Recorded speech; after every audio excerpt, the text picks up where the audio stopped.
Stormwood and Associates is a production of the Nerd and Tie Podcast Network. For more podcasts from actual play to true crime to witchcraft, go to nerdandtie.com or join our community on Discord by finding an invite at nerdandtie.com/discord.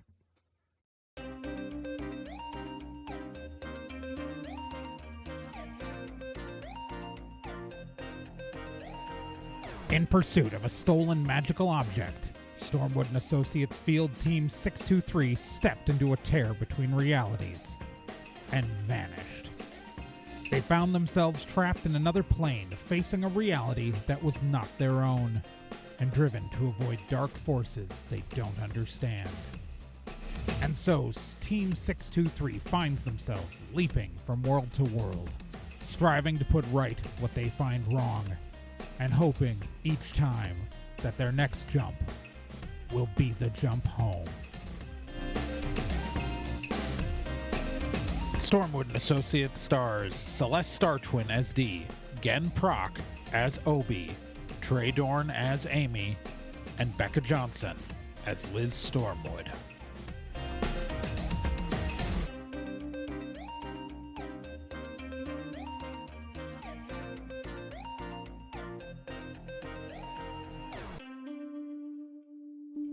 Previously on Stormwood and Associates.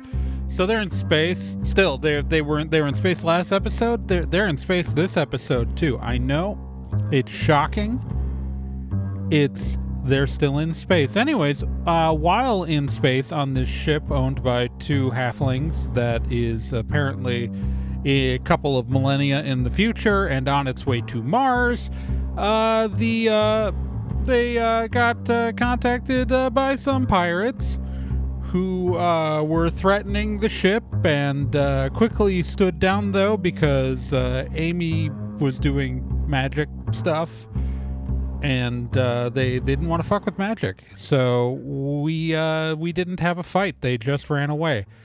But that happened. But apparently the elf pirate is the ex of the one of the people who owns the freighter, and so that's become the topic of conversation. That's what our heroes have now started talking about, because it is kind of messed up to, stick up your ex, like as in like try to rob your ex, and apparently happens like all the time now.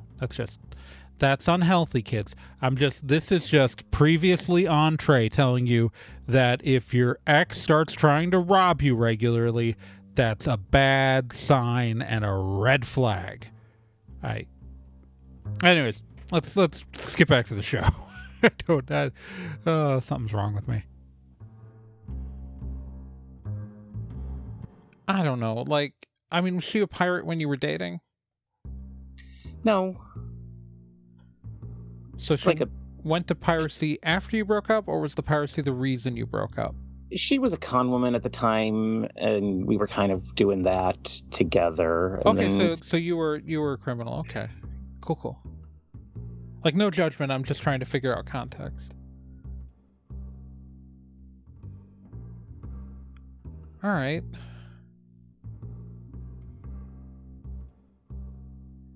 I don't know. It just seems like a weird dynamic.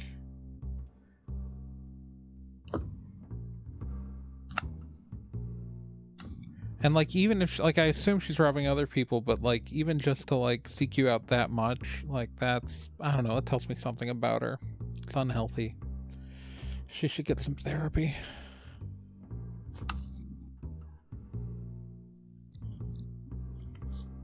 She's not that bad. Come on. I mean, she's still robbing you from your job on a regular basis. That feels pretty bad. Yeah, it's that's messed up. And again, it's part of it has got to be that she's trying to be present enough in your life to make you think about her to some degree and regret or any of that bullshit. And again, it's not, and I'm not saying she wants to get back together with you. I'm not even anywhere close to that, but it's there's some need to still have the power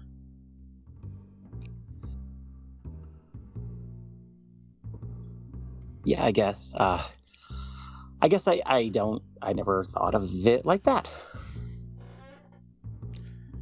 I was dating this bass player. Their name was Blue back in college, and like we broke up, and then like I was dating this girl Sarah after that, right? And so, but Blue, totally different bands. Like Sarah was a drummer in this punk ska band, and Blue, who like would start showing up to all of Sarah's shows because like they knew that I would be there. Like I mean, at one point, like showing up at one of these shows like 2 hours away, like at this podunk bar that like nobody, like the whole audience was like 5 locals, some of us who were dating members of the band, and then fucking Blue just shows up just to be like, no, but I'm still here, like I'm still present, and all this bullshit. And it's that all over again. That sounds messy, but also maybe a little bit project-y. Just a little bit. I'll keep my mouth shut. This is where we remember that, like, that Amy's in her early 20s. Yeah.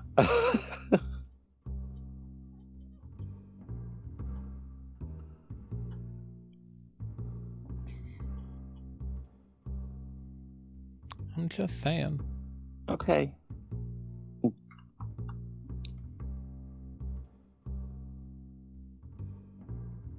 So, well, that was pretty great.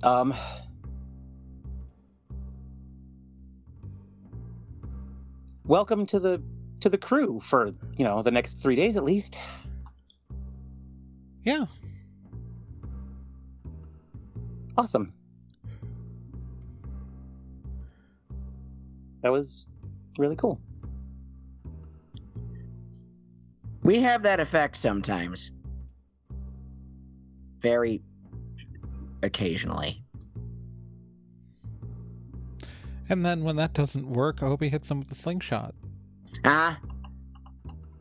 Yeah, see? We are capable of being like really violent badasses, but we like don't have to. Like,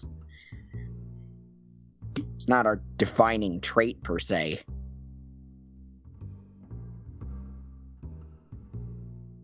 More often than not, though. Yeah, I know. Liz. More often than not, yeah. Well, there's nothing more awkward than exploding someone on the pavement outside of a wedding in Regency, England. Wow. Okay. To be fair, dude kind of had it coming. He did.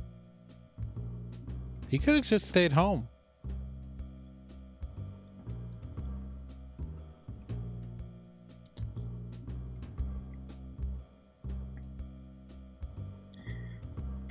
He got booty, but he wanted the other kind of booty.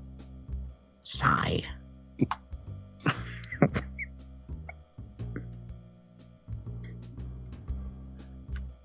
This must feel really alienating for you guys. I'm feeling really sober right now. How about you guys? Anyone? Too Just sober. me. Oh, good. I'm gonna be honest. This is other than like arriving at Mars or whatever, I don't have anything planned right now. So if we want to just hang out or what, this is me Becca talking. I don't know. I was fully prepared to go board a pirate ship. Yeah, if you want to like skip us to yeah, okay, Mars, that's fine too. Like it's your story. Like you're in charge. If you want to skip us around, you have the power to do that. Yeah, we can just start moving the time forward. Yeah. Go to setting up having an uneventful 3 days. Yeah. I time jumped you guys 6 months. Yeah. Or 5.5.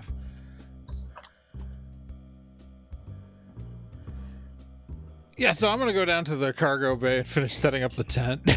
Yeah. Okay. Yeah. So then, you have just like a sort of uneventful A few days, hanging out, probably helping out with some of the minor tasks of running a spaceship. And eventually you get to Mars, and you can see that from orbit it is clearly quite lush. There's still certainly red where there's not like vegetation or water, but yeah, it's looking more like an Earth than a Mars, really. Okay. Yeah. Is there anything that vaguely resembles a Quick Smoke Tavern? Kidding. Wait, how does money work here?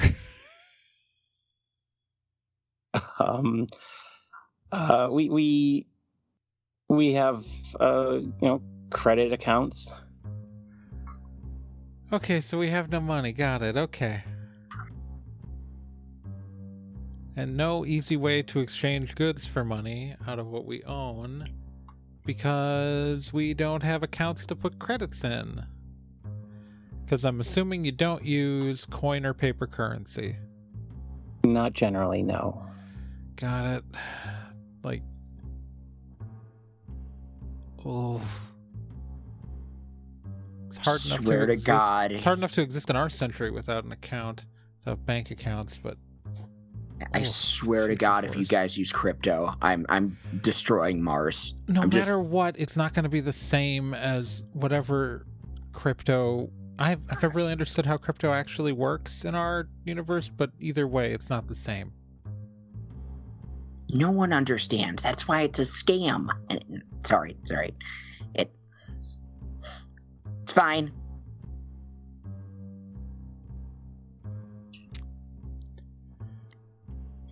So I guess we're hanging out with Spurk and Hosey. Yeah. Okay. Yeah, you're welcome to, hang out here in the ship or, return here anytime, I guess. Yeah, how long are you guys staying here? I don't know, probably a couple days. All right, so I guess the questions is I assume that there are people who sell alcohol. Oh, yes. What do I need to do to get some of that alcohol? Same question. And then third, have you ever heard of a steak knife? No. No.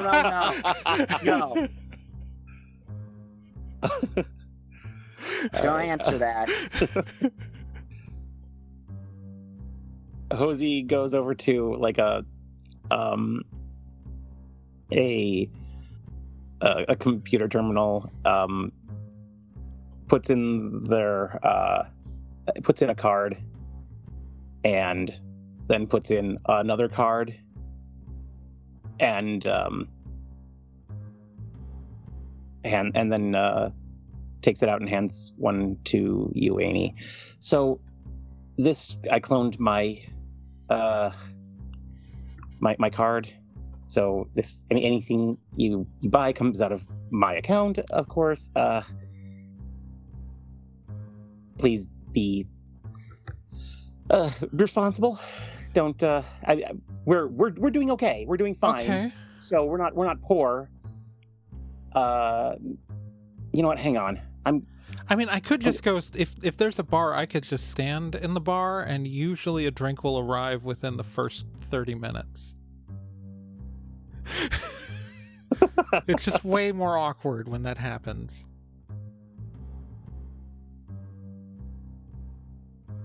Okay. Yeah.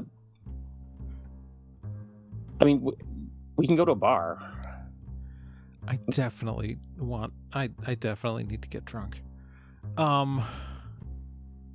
D, you want to go get drunk? Yes. Liz, you want to hang out with Obi while D and I get drunk?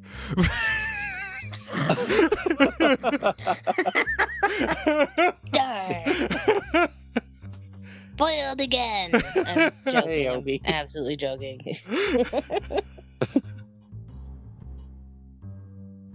Yeah. Okay. Team Funbad's gonna go get drunk. Hell yeah.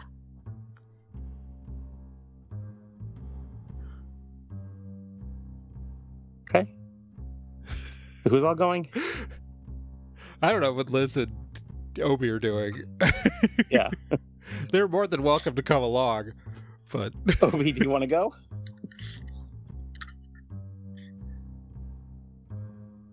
Yeah, I want to go. I want to go see Mars. Okay, let's go see Mars. Even if we don't go to the bar, we can at least like look around. Yeah. Okay.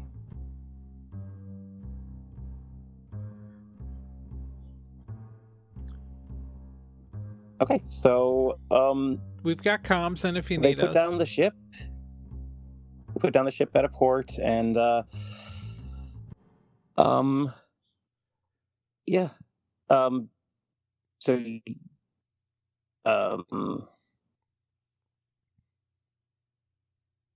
Spurk and Hosey, they want to go too, so they're gonna. Yeah. So I mean, if you're okay with it, they'll go to this bar with you. yeah.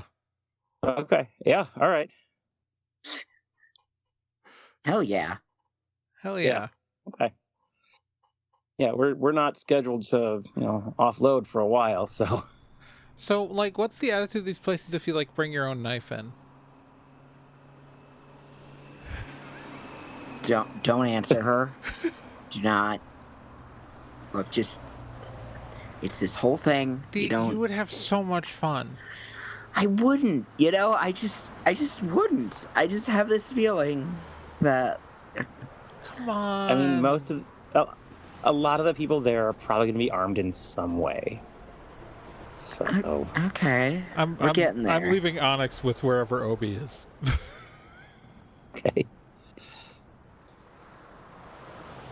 Onyx is just like riding around on Obi's head. Yes. Yes, he is.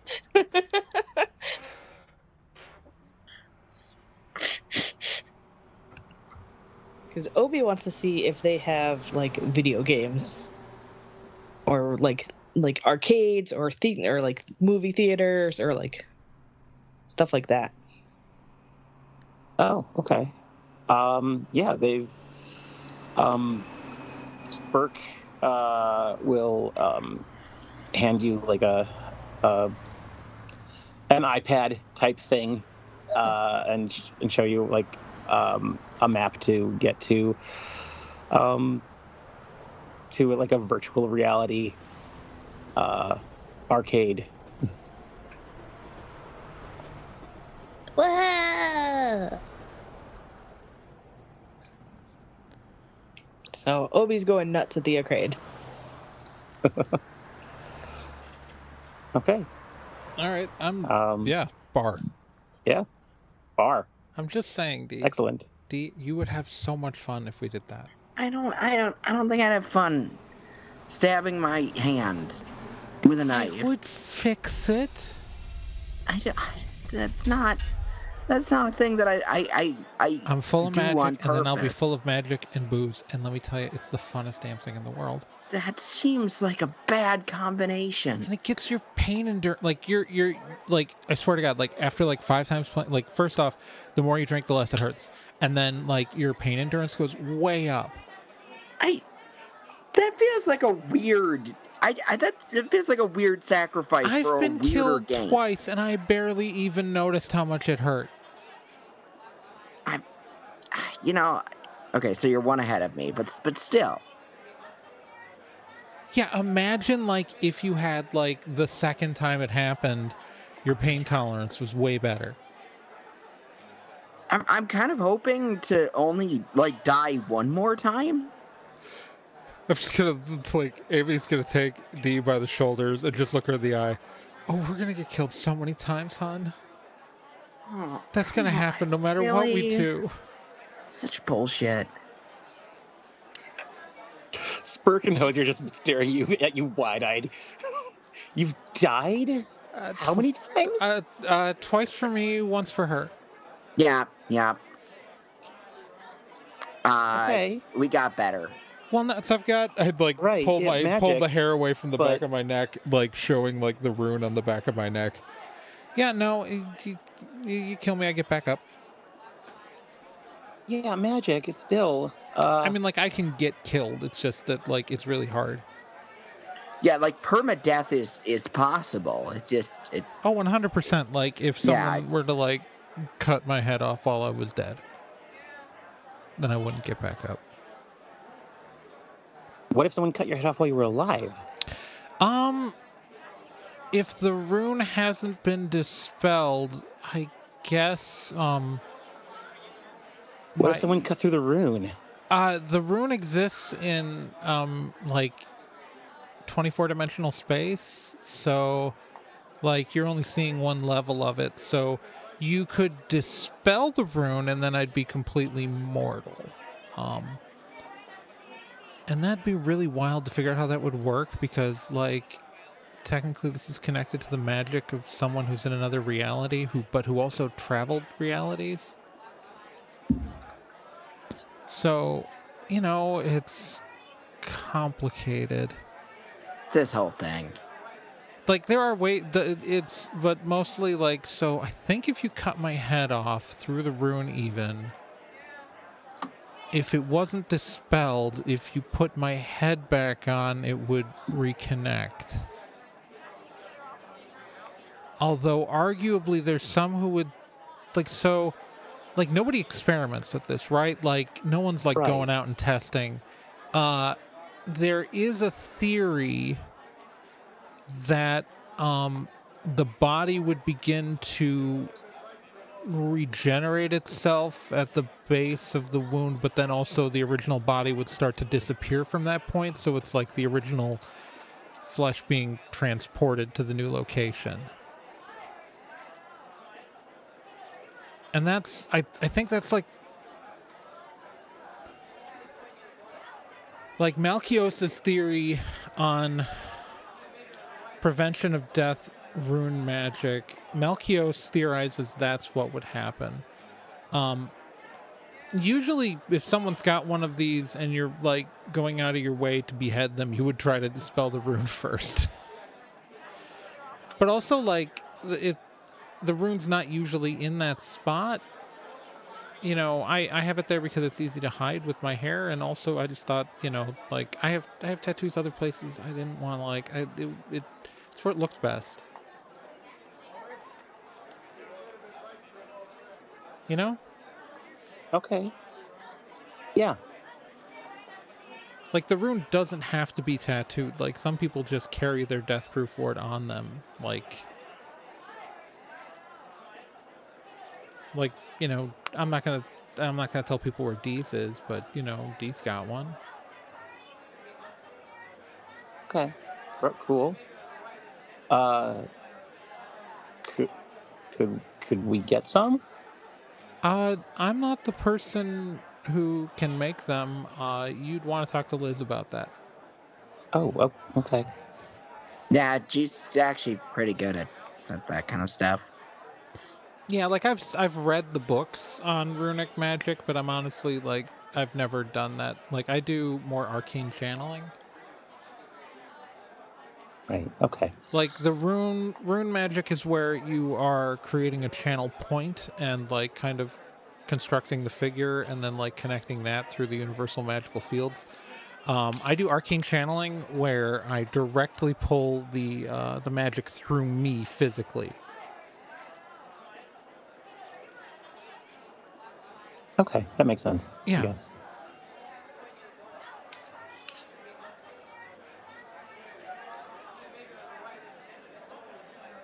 I want to stab myself. That's Ozzy. Oh my god, I gotta tell you about the steak knife game. Oh my god.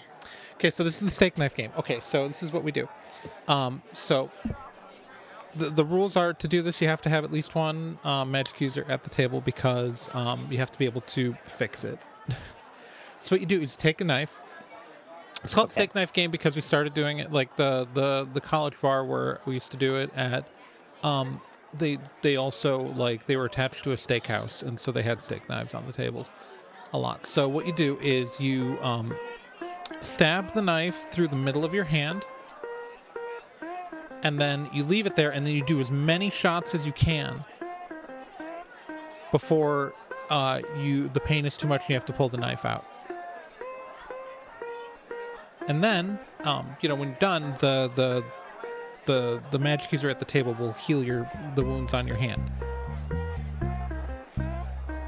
Right. Okay. So it's this intense burst of pain that you just try to like hold down through while like this blade is going through your hand, and you do like as much alcohol as possible, and then then you heal the hand afterwards, so there's like no permanent injury from it.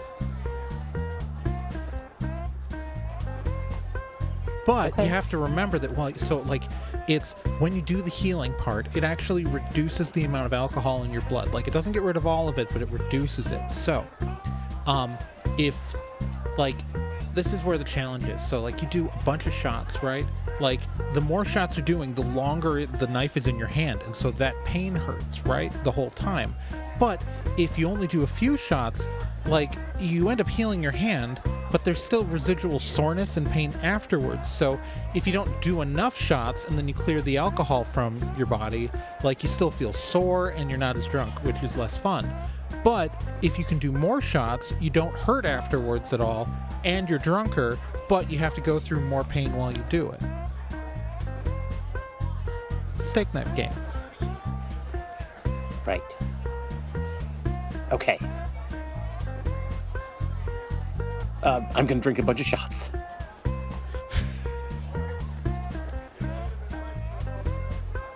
Spurk is like, this sounds really stupid. Why would you do this? Thank you. Thank you. Because it's fun. I pull out a switchblade out of my boot. Oh my god. Whenever you're ready. Okay, after like 4 shots, Hosey. So let's get a bunch of shots lined up ready first. Okay. Yep. Something strong, preferably. Okay. You're not physically large, so we're obviously going to be grading on a curve. I don't know what your tolerance is. Yeah. Obviously, it's these are more than it would be for you. All right. The knife. Hand her the switchblade. Okay. Aim between the bones. And jams it right through.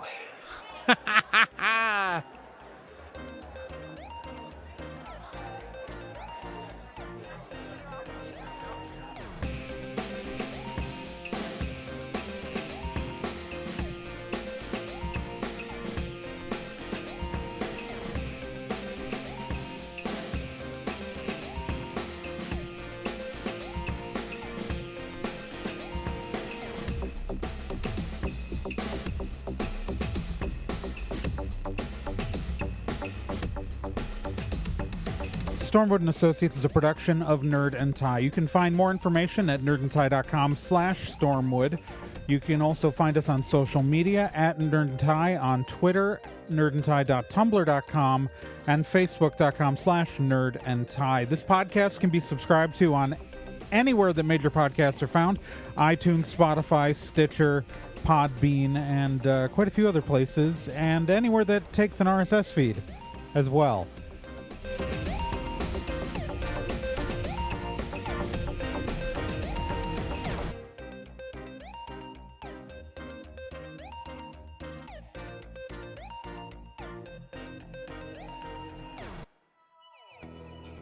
Hey, while you're still here, let me tell you about another podcast on the Nerd and Tie Network, and that's Let's Be Legendary.